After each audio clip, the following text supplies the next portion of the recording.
Well, so I would just say that, this report is just a reflection of the reality in the media practice. I haven't been around for long. I haven't I wasn't in active journalism when other governments were in power, but the figures are there for all of us to see, right? And even in the 4 or 5 years that I have been around, I have seen, I have experienced quite a number of things. There is nothing in that report that was not known to all of us since we all live here. We have heard and we have seen several instances of abuse against journalists. There have been many reports by journalists who say for the fear of their well-being, they don't do ABC when they criticize this government. I have had colleagues who have suffered one form of abuse or the other, or threats. So I had a colleague in the Upper West region, Edward Adeti, who had to leave the region twice because he had done a story which got a Minister of State to resign in 2019. His house was attacked. It was ransacked. He was literally abused, and he had to come to Accra for almost 2 months.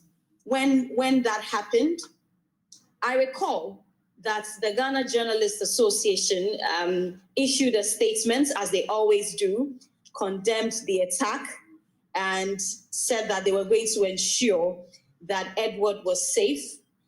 And that was it. My colleague, Redwan Karimdini Osman, was also abused, not by a politician or a state actor. And I recall very well. So Afelmoni went to visit Redwan at the hospital, took a picture with him and posted it, issued a statement, condemned the attack, and that was it. Till date, no one followed to ensure that, these journalists got some justice. Nothing was done. It just stops. The bus just stops for the GJA with issuing statements, and that's it. And I have a problem with that. If the institution or the association that is supposed to look out for the safety of journalists are always seen to be just issuing statements, and then it ends there.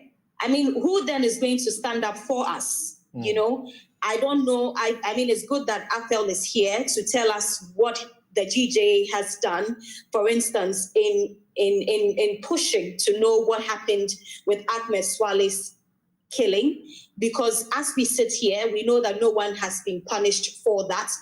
We heard Manasseh speak. We know that Manasseh had to flee the country, on that documentary that he did. I have had instances where Manasseh, for instance, will call me. I haven't been threatened, but I have been abused severally on social media for questioning certain government policies, for saying one thing or the other about the government. And I have spoken with people who are in government, and they say that, look, when you people tweet or write certain things on social media, we send our arsenals after you. So we said that, look, Serwaa just tweeted something.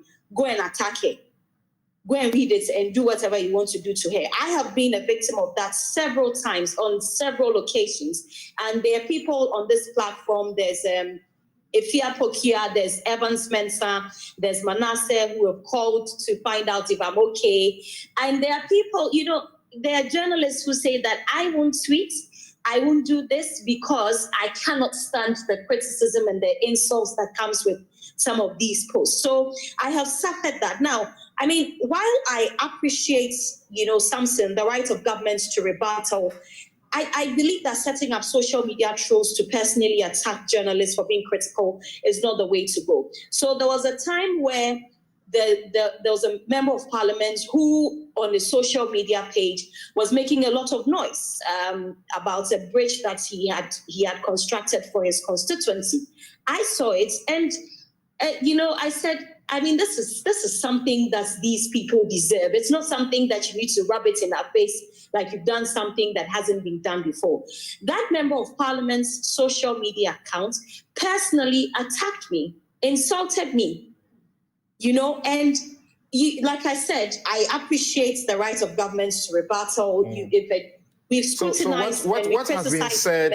What has been said over time is that you journalists have opinions on almost everything, and you criticize as harshly as and violently as you can, but you cannot stand the same measure of criticism, and that should not be said to be stifling press freedom. What do you say to that?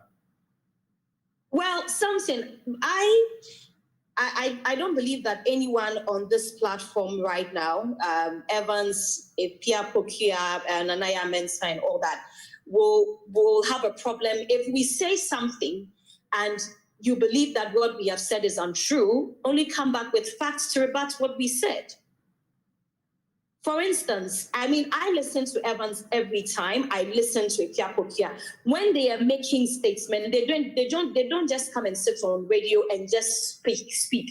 They come with facts. So government says that it has constructed so and so kilometer of roads, and then they come with facts and say that is not the case. From the research that we have done, this is what we know. So it is only fair that when you want to make a rebuttal, you come with facts to rebut what we have said. Not with insults, not by sending your arsenals to insult us on things that have got nothing to what is being discussed. And that is where we have a problem with.